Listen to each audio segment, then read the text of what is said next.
any you use?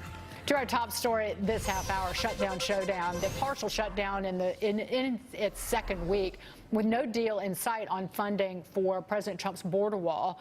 The president took to Twitter just a short while ago, writing, "I campaigned on border security, which you cannot have without a strong and powerful wall. Our southern border has long been an open wound where drugs, criminals, including human traffickers and illegals, would pour into our country. Dems should get back here and fix now!" Exclamation point.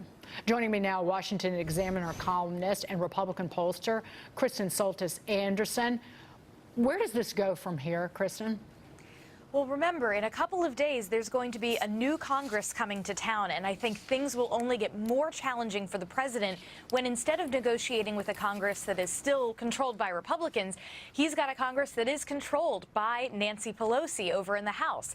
It's going to make things more difficult. And you've got to remember, think about who the different parties in these negotiations are really trying to be responsive to right now. The president wants to make sure that he's doing what his base wants, which in his mind, his base wants a wall, a physical border wall, while Democrats, their base, who just elected them to Congress, they don't want one of the first things that they do to be giving the president something that he wants. So I'm not very optimistic that this has an easy resolution.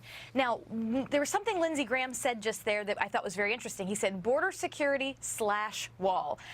There's a ton of polling that I see that shows that the wall itself is slightly underwater. It's very popular with the president's supporters, but it's less popular outside of that base. But if you talk about border security, even majorities of Democrats say they want border security. So I think the smart strategic play would be for Republicans to really make this about more than just the wall, about money for border security, about the need to do something about our southern border.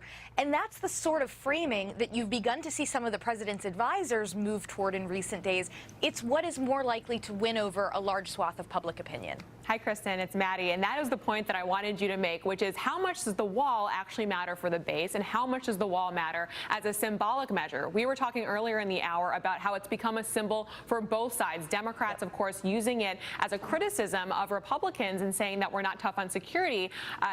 When you look at the crosstabs on this, and you know this better than anyone else, what do Democrats have to lose? If Republicans do take your advice and decide to make this about an actual security measure, where does that put Democrats, especially with Pelosi leading the caucus in just a couple of days?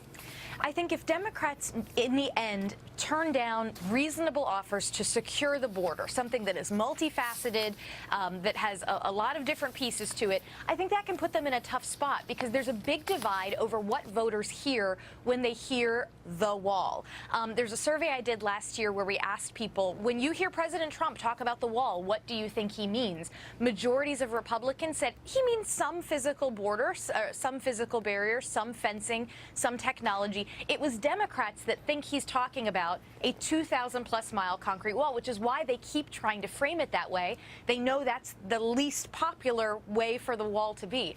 So I think that for Republicans, the smarter move here is to really talk about this as border security.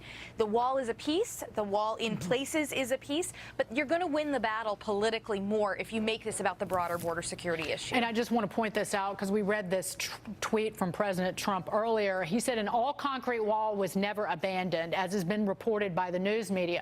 Some areas will be all concrete, but the experts at Border Patrol prefer a wall that is see-through, thereby making it possible to see what's happening on the other side. Makes sense to me.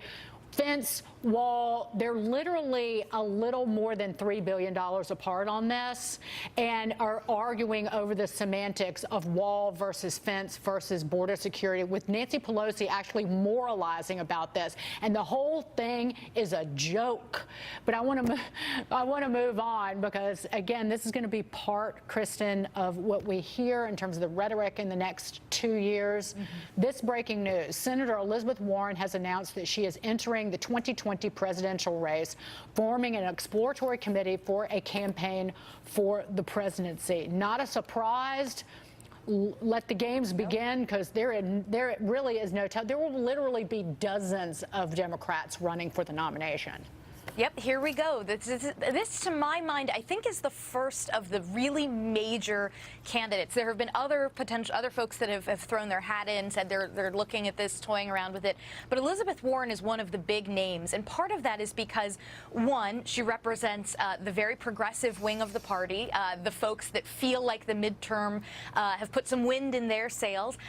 She's female. We know that Democrats have felt very empowered by what they view as a lot of female energy helping to push them up to the lead in the polls.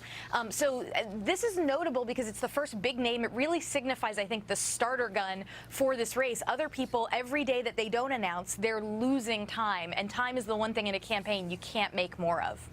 Thank you so much, Kristen. It was good to see you. Good to see you. Kristen Soltis Anderson, a very happy new year to you. Coming up, delivering to your driveway, why more consumers